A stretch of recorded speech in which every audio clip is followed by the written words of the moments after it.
Hi, good morning, everybody. You're really welcome to this DSA for Youth webinar, which is actually aimed at parents. So my name's Carl Hopwood, and I'm part of the digital citizenship team here at European Schoolnet in Brussels. And one of the things that we do is we manage the Better Internet for Kids, the BIC project on behalf of the European Commission. Now, this webinar is part of the DSA for Youth Protecting Minors by Design campaign, which really tries to focus on the DSA guidelines for the protection of minors, including things like, age verification, age-appropriate measures, and so on. I think that some of this is understandably really challenging for parents and carers. We obviously live in a digital world and we want our children to benefit, from the huge opportunities that being online can bring, but we want them to be able to do that in a safe and secure way. And what we really hope is that this DSA for Youth campaign will translate these guidelines into clear and practical and jargon-free resources that parents and carers can use to help to keep their children safe online. So the focus of the webinar is very much going to be how the safer internet centres across Europe are actually implementing the Digital Services Act to try and kind of create a safer online environment for families. And you're going to hear 3 national case studies which are going to share best practices and resources and tools that have been developed by the Safer Internet Centres to support parents in kind of guiding their children's online experiences in line with some of the DSA principles. So just a couple of quick words from me about the DSA. So back in 2022, the European Union created the DSA, which is a law that applies to online platforms, and that's regardless of where they are. So absolutely platforms that are based in Europe, but platforms that, anybody in Europe could be using. And the aim of the DSA is to help to keep all internet users, so obviously including children and young people, but to try and keep all of them, kind of safe when they're online. It's to try and protect them from things like cyberbullying, contact from strangers who might have, bad intentions towards our children, but also to protect them from being exposed to the harmful, the inappropriate content that we hear so much about. And it's also to do with things like addictive design, to try and protect them from that, and also to kind of, safeguard their fundamental rights online as well.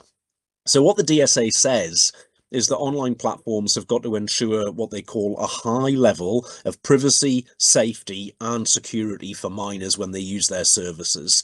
And some of the very large online platforms that we often refer to as the VLOPs, and that's things like TikTok and Instagram and Snapchat and YouTube and so on. So these are platforms which have over 45 million monthly active users in Europe.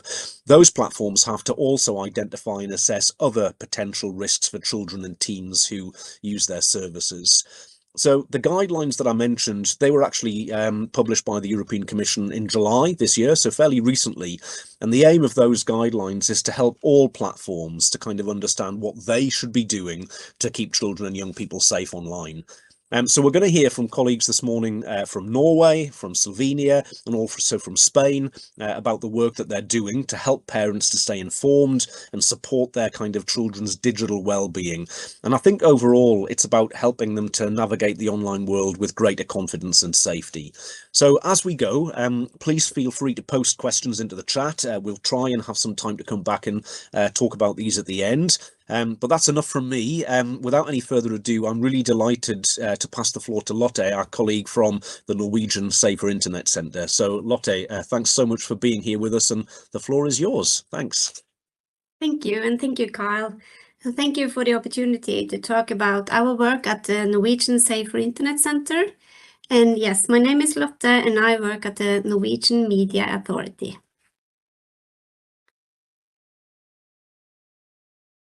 There. Over the past year, we have focused on children and young people's digital rights and how to report harmful content. Our research indicates that young people often lack a clear understanding that the Norwegian law applies online, and they tend to tolerate much more online than they do in physical settings. We aim to clarify for young people that the law states and what rules the platform have, that the internet is not a lawless place. We have worked on this topic with our key stakeholders, and together we want to show young people that we are on their side in the fight against resignation and feeling of hopelessness when faced with harmful content. The work is grounded in studies and qualitative interviews. In November 2023, we conducted interviews with young people and their parents of children aged 13 to 15 years, asking them about the type of media content they would prefer to avoid when using social media. The response provided a clear indication that children and young people are on the brink of becoming resigned and passive due to the overwhelming amount of content they are exposed to. In the survey we conducted for Better Internet for Kids in August 24, several findings emerged about how young people deal with harmful content. It became evident that they rarely report content they find inappropriate. In January 25, we recognized the need for concrete answers about reporting routines and whether young people are aware of their rights online. To address this, we conducted interviews with 3 groups. One group of youth experts from Cross My Heart and 2 groups of gamers from a local gaming club. By interviewing young people from various environments and social backgrounds, we gained a wide range of perspectives. From these studies and interviews, we discovered the following findings.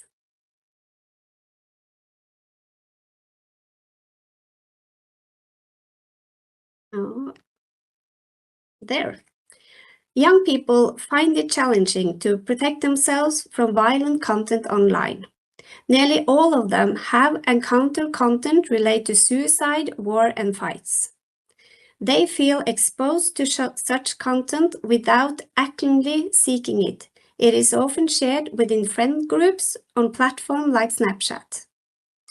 They are most affected by videos with young people engaging in violence against one another. When we spoke to parents, their primary concern was the possibility of their children being contacted by strangers. Parents were largely unaware of the violent content their children were exposed to. The youth themselves report that they do not react emotionally to violent content, as they are constantly exposed to it. The interviews reveal that the youngest individuals are exposed to the most violent content, and this exposure tends to decrease as they grow older. We also discovered that young people seldom turn to their parents when they encounter something negative online. Some teenagers mention that they prefer seeking help from a teacher, while others rarely discuss their experience with adults at all. The young people we interviewed expressed that they understand their parents' concern about the content they encounter on social media. However, they admitted that they rarely discuss what they see with adults. They are hesitant to cause stress to their parents or face negative consequences, such as having their phone taken away or apps deleted. Additionally, they feel that their parents don't fully grasp on how common it is to come across frightening videos, which makes it challenging to talk to them about these experiences. Based on these insights, it became important to engage parents in our awareness effort by offering them concrete advice on how to respond when their child discusses content they shouldn't have seen. And now I would like to present a short video featuring advice directly from the youth themselves.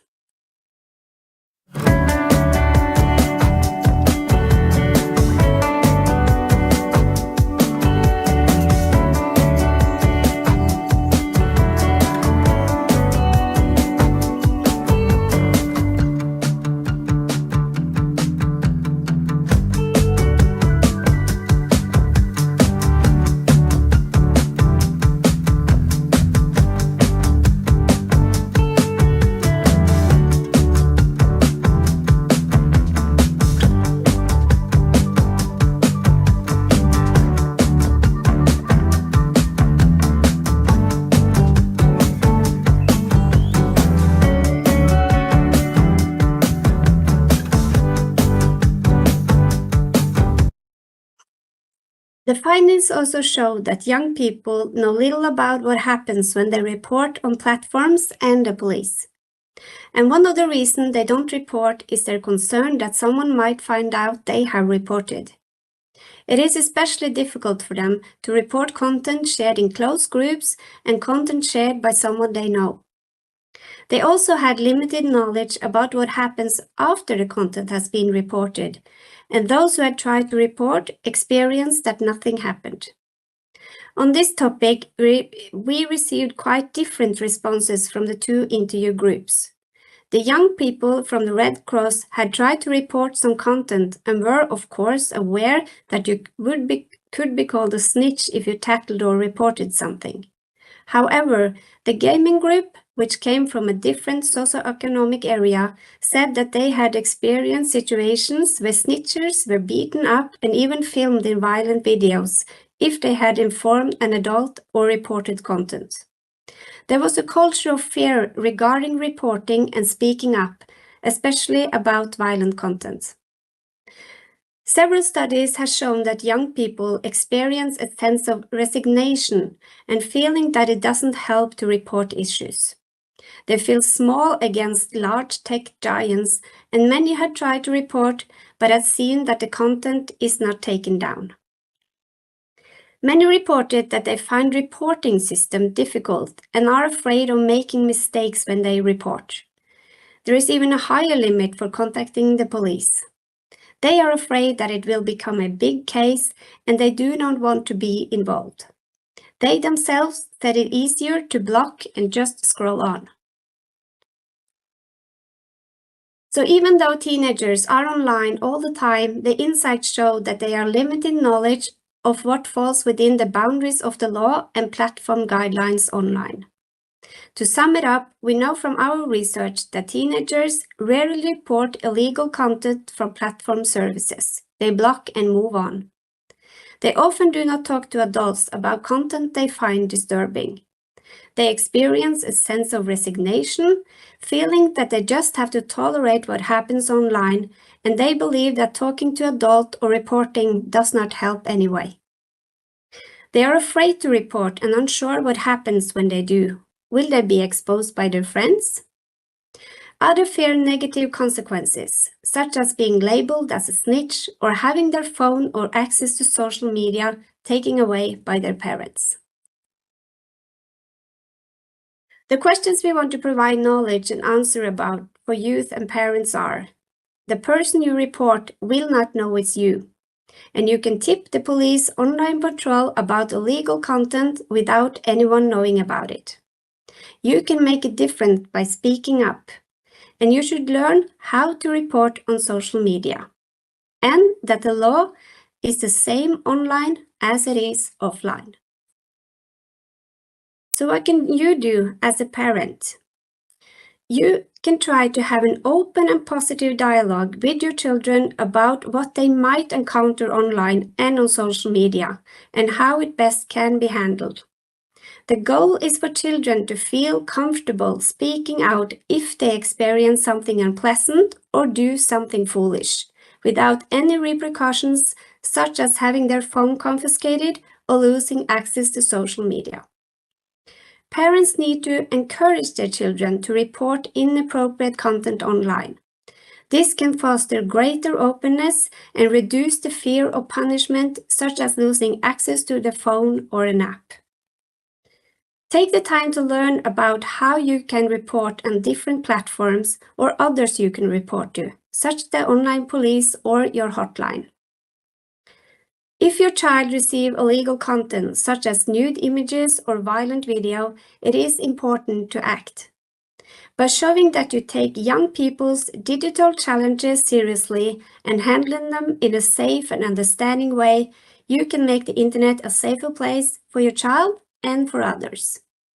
It is crucial for children and young people to understand that the law also applies online.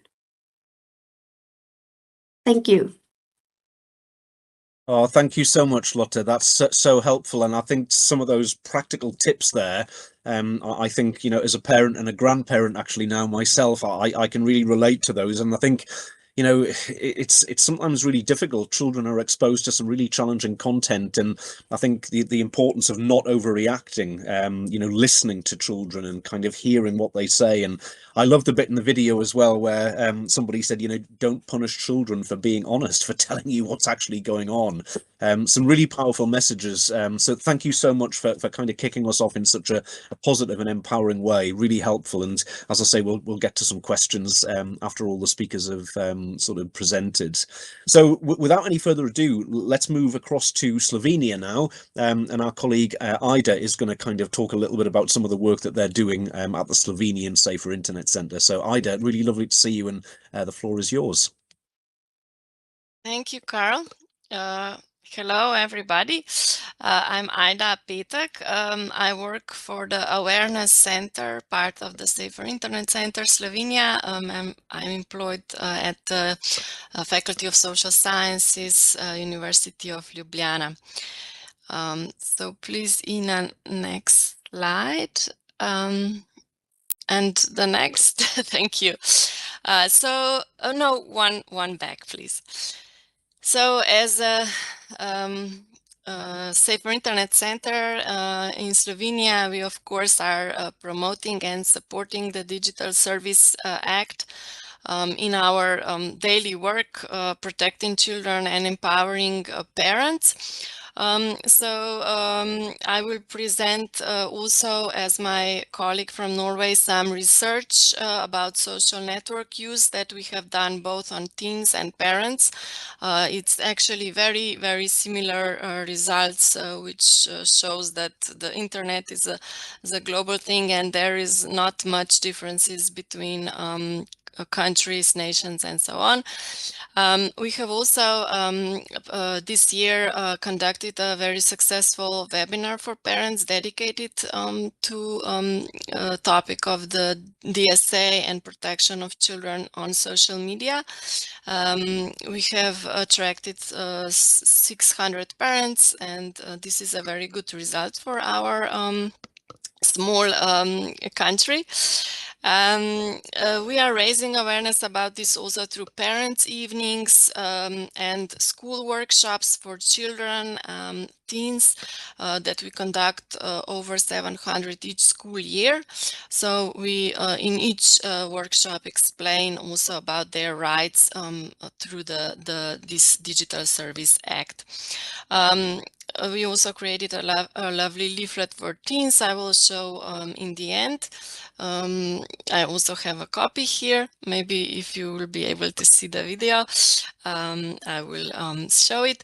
And we are, of course, also in our media, when we do interviews, are invited to studios to talk in the media, we also raise awareness about this DSA and all the rights it protects for children online.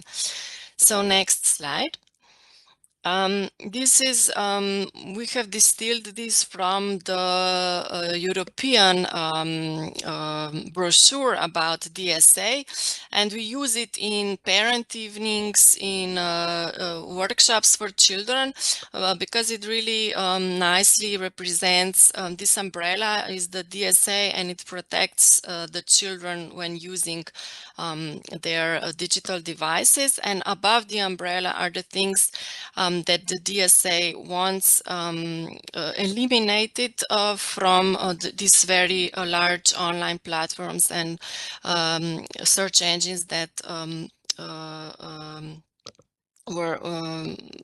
that also were mentioned before.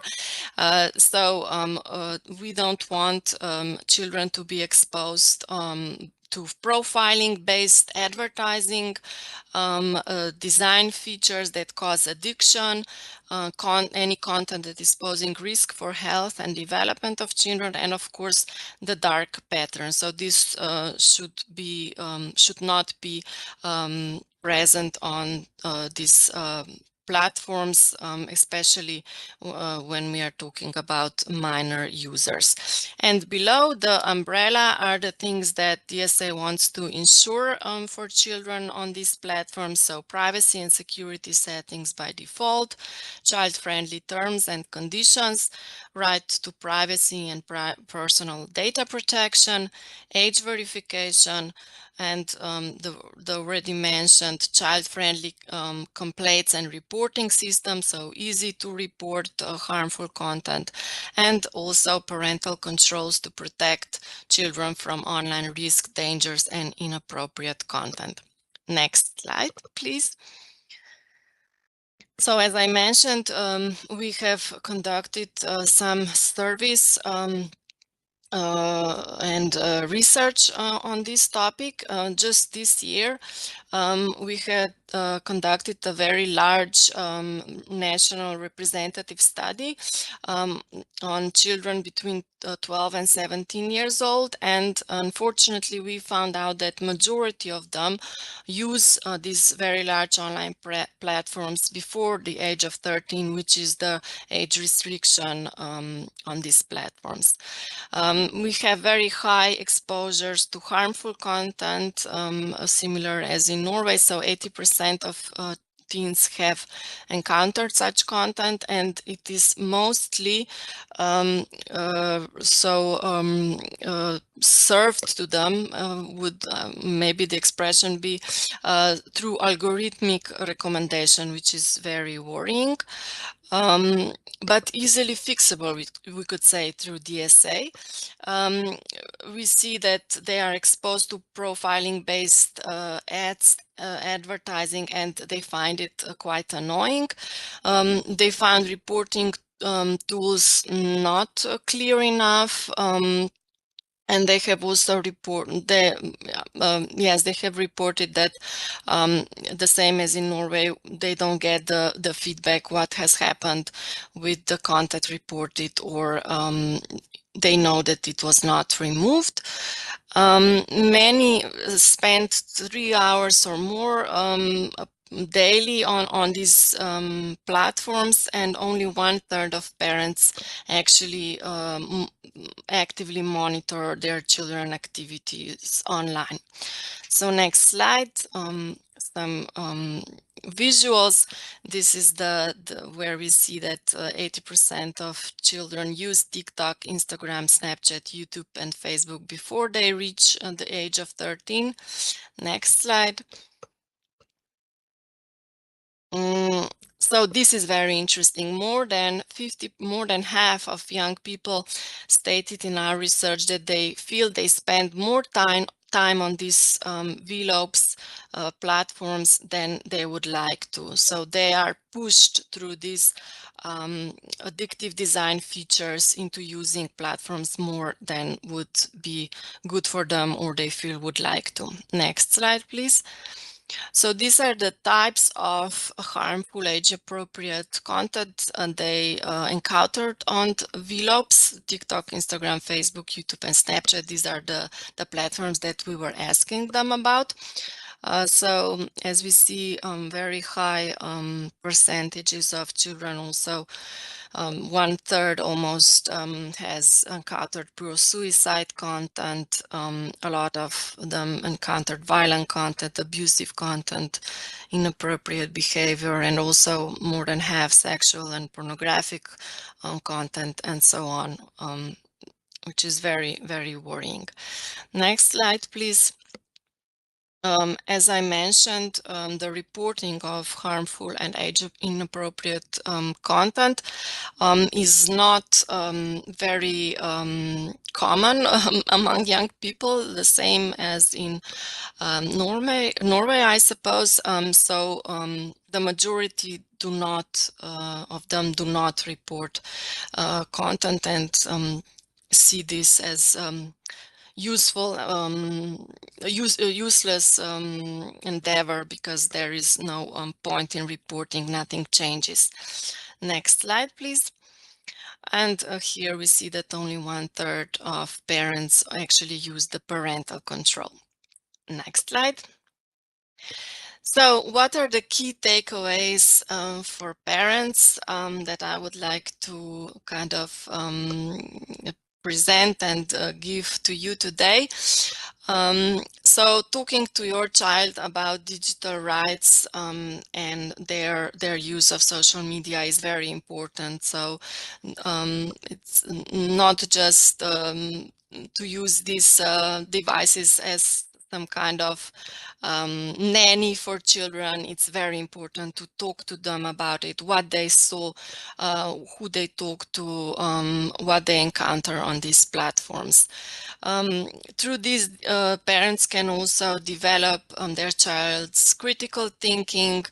It's very important to set a very firm and robust family rules for healthy, balanced, safe and responsible use of these networks, and of course that we as parents also set good examples, because as they say, kids watch better than they listen. So it's very important what they see in how we use platforms and so on. So the same as Norway, my colleague from Norway has stressed, it's very important to let your children know they can always come to you when they are in doubt, when they're upset about something online. Very important is to also be present and monitor how the content actually affects your child.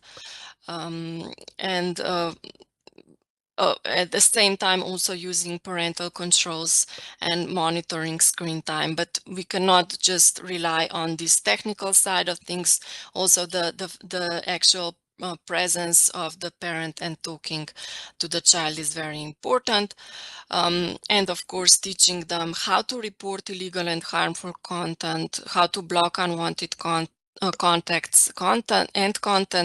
and how to protect their privacy online, and to encourage reporting as much as possible, and also stay informed about all the platform responsibilities under the DSA. It's very important to know what our rights are. Next slide, please. And this is the leaflet that I mentioned that explains the DSA rights for children in a friendly language, child-friendly language. It looks like this. It's like a little accordion, or I'm not sure this is the right expression, but you see what I mean. And online version is also available in easy-to-read format for children with learning or language barriers. Next slide. This is also our website and my contact if you want more information on advice on the topics or something else concerning safe use of internet for children and young people. Thank you. Thank you very much, Ida. That's again so helpful, and I think great to have some of those key takeaways there for parents at the end, because I thought it was interesting you were saying that a third of parents are actively monitoring, so 2/3 probably aren't, and I think that there's always that risk, isn't there, that I think, well, I'm sort of restricting access, I'm kind of putting parental controls in place, which is all great, but when they're at somebody else's house, none of that may actually have happened. So that importance of dialogue and discussion, I think it really can't be emphasized enough. So thank you so much, Ida. And as I say, we'll come back to some questions at the end. So last but by no means least, let's move across to Spain. And first of all, we're going to hear from Chris, who's going to talk a little bit about some of the things that the Spanish Safer Internet Centre have been doing to support parents. Thanks a lot, Chris. I think you're on mute, Chris. Sorry. Thank you, Carl. Sorry. Yes, I was mute. Thank you, and hello, everybody. It's a pleasure to be here today, and also alongside with the Norwegian and Slovenian Safer Internet Centers and their wonderful and necessary work. Well, I'm speaking on behalf of the Internet Segura for Kids, so the Safer Internet Center from Spain. So we are actively promoting the DSA for youth, Protecting Minors by Design campaign across Spain. So I'll give you some context and show you the key messages and some samples of our dissemination effort. So taking about context, let me share some preliminary findings from a study made by the Université Complutense at Madrid, which is being elaborated right now, so it's not published yet, but it will be published soon. And asking this report has been made by asking 652 teenagers between 12 and 17 years old. They largely follow global trends in social media use, as the other statistics in Norwegian and also in Slovenia. So TikTok, Instagram, and YouTube lead the way, while instant messaging, especially WhatsApp, covers most of the day-to-day socializing and sharing, which pushes also other platforms like Snapchat further down the list, which is something new for us. Well, girls use these channels more than boys, with one exception, YouTube, where usage is more balanced or higher among boys, as you can see in the right side of the slide. And there is a striking point. In one into 4 teens, so 25%, believe platforms do not safeguard their digital rights, and 2 in 4 only give them a bare pass. So they understand that a call to action is needed to safeguard their rights. And for this moment, this is the main picture from this study. So let's move to the to our effort in the dissemination of the DSA for Youth campaign, and especially for families, which focus on building awareness of the core principles of the DSA. For example, promoting protection, empowerment, and shared responsibility. So therefore, we focused on concepts such as the illegal and harmful content, the platforms, the digital rights, the reporting tools, etc. Well, our approach to online safety in the family environment is simple. Build digital competencies in parents and children together and promote parental mediation.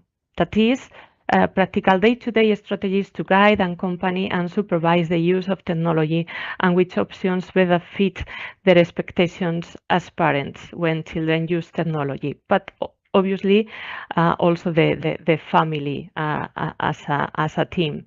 Well, the goal is to grow skills, critical thinking, and resilience within the family, explore the boundaries and the possibilities to adjust the environment to the user in each situation, with tools like family agreements, as you can see in the slide, time brochures, digital plans, but also guides for privacy, security, and parental control setting and tools, and step-by-step reporting practices from our helpline directly related to these issues. Well, we also work with a network of 15 partner organizations around the Safer Internet Center to amplify the DSA for Youth campaign.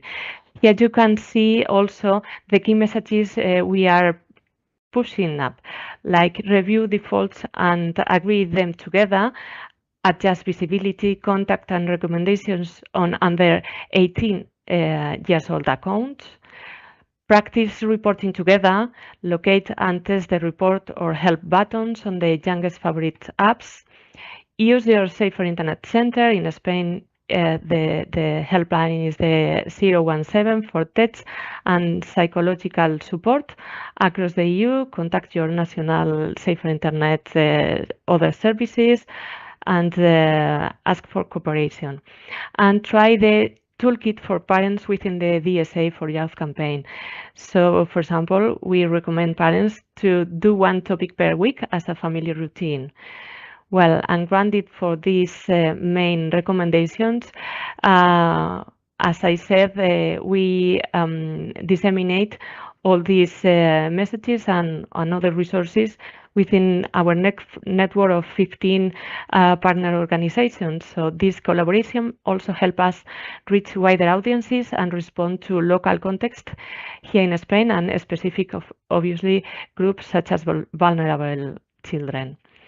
And moving on to the second action line on parental empowerment and education, we've incorporated the DSA campaign and related materials into the talks we're delivering to families across Spain, either in local civic and family centers or through our mobile setups or installation that trip across the country. The aim is simple with this initiative, to bring these concepts closer to family, to make them very closer and very simple whenever they are. So the advantage is that families can ask us questions on the spot, share feedback also on the sessions and things like that. And also, finally, regarding the third action line, we've reviewing and updating all our information on the major platforms and their user reporting channels. Within the InSafe network, the helpline have already seen collaborating with several platforms, and we're preparing to contribute to the Trusted Flagger scheme as soon as it goes live in Spain. Here, feedback from Spanish families on our case reporting service, we think will be especially valuable for us.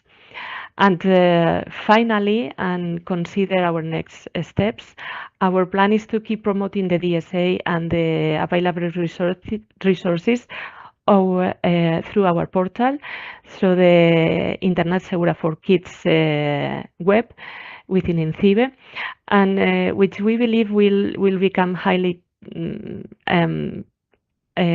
practical for families. We are also working on the Safer Internet Day on 2026 with activities for schools and also for families. We'll put the spotlight of the main topic on artificial intelligence, open the conversation also about age verification, the effect of algorithms, and well, we expect to deliver national updates on the topics. And with that, I've reached the end of my presentation, so I give the floor to you again, Carl, and thank you. Thank you so much, Chris. You covered a lot there, and I think what came through really clearly was the importance of collaboration. And it's such a big area, isn't it? And so I understand when you're talking about, you know, sort of Safer Internet Day and maybe a focus on AI, which I think is very much top of mind for parents as well. So look, thank you so much. We just want to stay with colleagues in Spain just for the moment, and I'm really delighted that we have Isabel here, who represents the Mobile Free Adolescents Association of Madrid. And Isabel, I mean, we've heard from all colleagues, but in particular Chris, of course, about, you know, the great work that's happening in Spain to support parents. But I guess the kind of really challenging question here is how should all of this be communicated to families? How do we get all of this information across to them so that they can make sure that they're being effective? I just wondered if you'd like to share any thoughts on that. Or you're just on mute, Isabel, sorry. Yes, so my name is Isabel Parada. I am a board member of ALMA, which is the Families Association in Madrid. We represent a community of 20,000 people. I think families feel cheated, overwhelmed, and frustrated.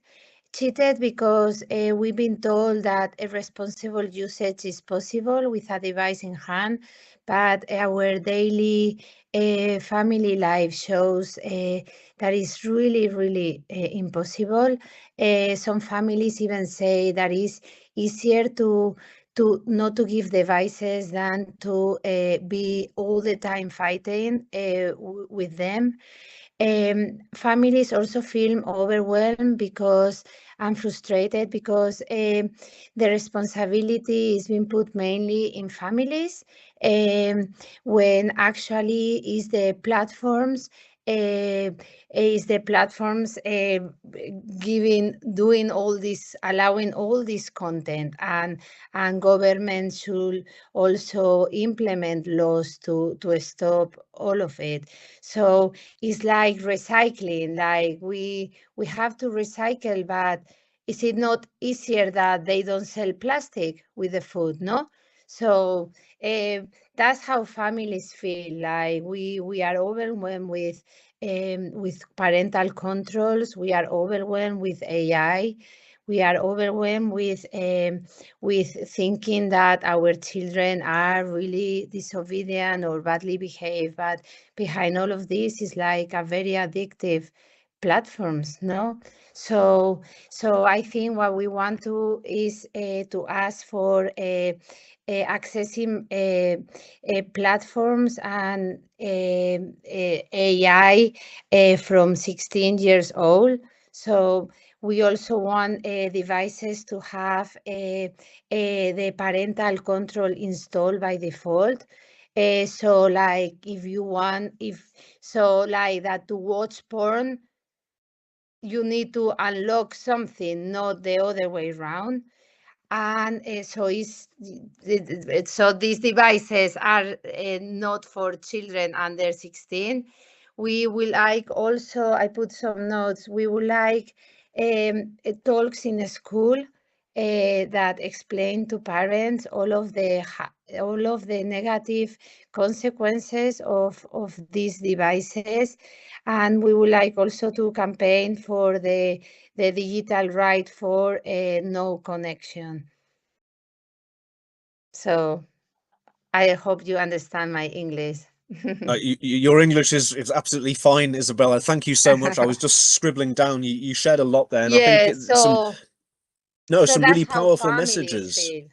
Yeah. So I have here a lot of like how help children to report, but yes, I think we should all collaborate together, no? Families, governments, and technology companies, but the families feel like what Lotte said in Norway, that families feel like children, like teenagers, that they cannot go against these tech giants that are like getting very rich at the expense of our health, no?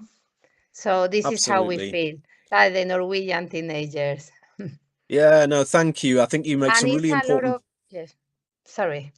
No, it's fine. I think you make some really important points there, and I hope that one of the things that the DSA is trying to do is to really shift that responsibility. I mean, you're right, Isabel. There is a shared responsibility, and I think parents and schools and the tech companies and young people themselves, the regulators, they all have a role to play. But I think it's right, in my view, that the DSA shines that spotlight onto what these platforms are doing. And you talked about, the sort of addictive design, and it's really clear. I remember listening to a guy who used to work in Silicon Valley, and who's now sort of come to the other side, if you will, and he said, we can use our willpower to try and spend less time on devices, but he said it will be your willpower against thousands of engineers who are paid to keep you glued to the screen. So that's going to be very, very difficult for young people, especially, I think, to be able to sort of push back against. So yeah, some really important messages, and we have had a couple of questions that have come in, colleagues. So I will just quickly share.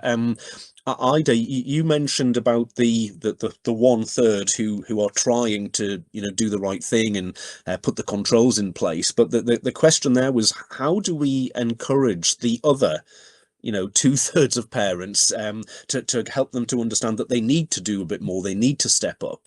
Do you have any thoughts on how we can reach those slightly harder to reach, perhaps? The question is to me, no, Carl? It was for actually, Yes. so it was actually for Ida, Yes. this one, but then I will come to you, Isabel, because it would be good to hear how you think we can do that as well. But Ida, perhaps if you have any thoughts on how we reach the other 2/3, that would be really great. Yes, thank you. Thank you for this question. It's a very important question. It's a question, and we are thinking a lot about it. It's a tough situation. There is actually parents are the target group for our Safer in the Center that is most difficult to reach, because we can reach the children in schools and we can reach the teachers and other experts through their work, education, trainings and so on in the work time. But parents are yeah, tough to reach. Schools in Slovenia find that we actually get less and less. So the schools are asking for our parent evenings less and less every year, I can say. It's been a trend for, I don't know, more than 5 years, maybe close to 10 years that it's dropping. And this is because of the situations that the school organizes these parent evenings, invite us, and then 6 or 2, even 2 parents come to this evening. So this is quite a challenge. During epidemic times, we have all discovered the webinars, and we have quite good success with this. We have up to couple of thousand parents on our webinars. But still, there are many more parents in Slovenia than a couple of thousands. Yes, and also the teachers then say that to these parent evenings only come parents that are already very knowledgeable and take good care and have parental control, have these discussions with their children. So those parents that would need to hear this do not come. So yes, I don't think I have a really straight answer to this. We are trying actually, and something is happening here in Slovenia, to include these topics in these first trainings that parents receive when the mother is pregnant. So we have this, we call it parental school or something like that. So this is something that is happening now, to include these topics as early as this, to warn the parents not to give advice to give these tools to infants, to install tablets in cribs and stools for, feeding the baby and so on. Yeah, no, thanks, Ida. And I think, yeah, starting as early as possible is crucial, isn't it? Really important. Isabel, do you have any thoughts on that? Do you want to jump in with any sort of views on how we reach those hard to reach? Yes, we've been also working with pediatricians in the first visits of babies. At the moment they ask about how many TV hours, but yes, we believe that through doctors and scientists is also the way. Yeah, and I guess probably parents are a bit more engaged when their child is either unborn or just newly born. I suppose they want to do the right thing there, which is really important. We've had a couple more questions. People obviously waited till the end, and we had one colleague who said that they're kind of doing some research into the impact of virtual worlds. So quite specific, the impact of virtual worlds on children and young people. And they're very specifically saying, we know that Roblox, for example, is predominantly used by children and young people worldwide, and there's 38 million monthly active users. And the question, I guess, for anybody, any of you, is sort of saying, have you kind of come across Roblox in your research? And I know colleagues from the Safer Internet Centres will have done. And it's not classed as a VLOP yet, hasn't reached that kind of threshold. But do you have any views on kind of Roblox and how it's being used, and maybe some of the opportunities, but also the challenges that are associated with that? I don't know whether any colleagues from the centres have got any views on Roblox. And I saw, Chris, you had Minecraft. It was a visual in one of your slides, but anybody got any thoughts? Well, if I may jump in, I have to say that also here in Spain, and again, the Spanish Pediatricians Association has raised concerns in September 2025, so very recently, about Roblox and as a space where contacts from adults to very young children is happening now, and how they are seeing grooming and harassment situations online on their daily work. So yeah, here in Spain there is a high concern about Roblox.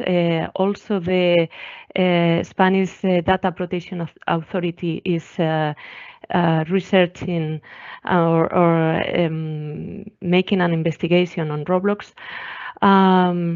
But again, it's a question of knowing the environment from the family, from in this parental mediation, understanding the environment, the limits, if it's possible to adjust or to limit the environment to a child-friendly use, and understand that once these experiences are guided, are critically reviewed, are agreed, must have a clear purpose, and so can be more positive than others.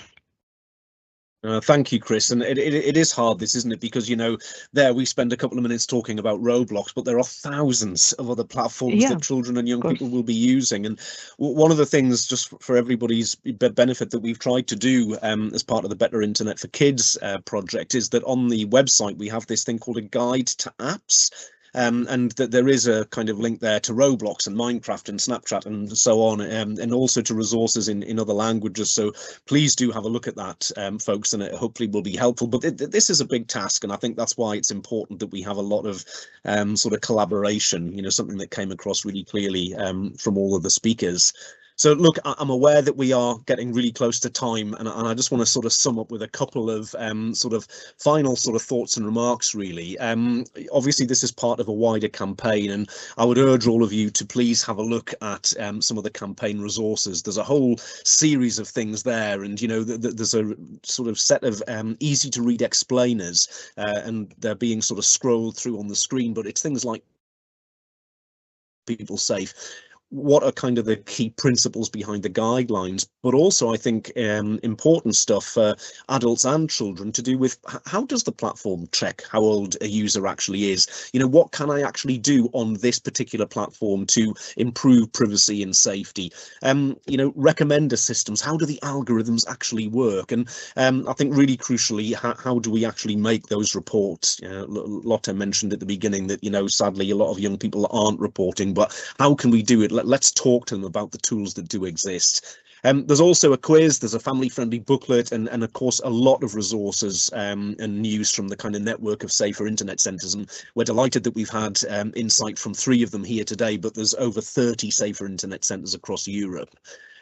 Tomorrow, if you would like some more, we actually have a LinkedIn Live event, and our colleague Martin Harris-Hess, who is the head of sector for the protection of minors under the DSA at the European Commission, is going to be speaking at that session, and he's an absolutely fantastic speaker. He's so knowledgeable about how the DSA works, but he's able to put that information across in a very practical, sort of easy to understand way.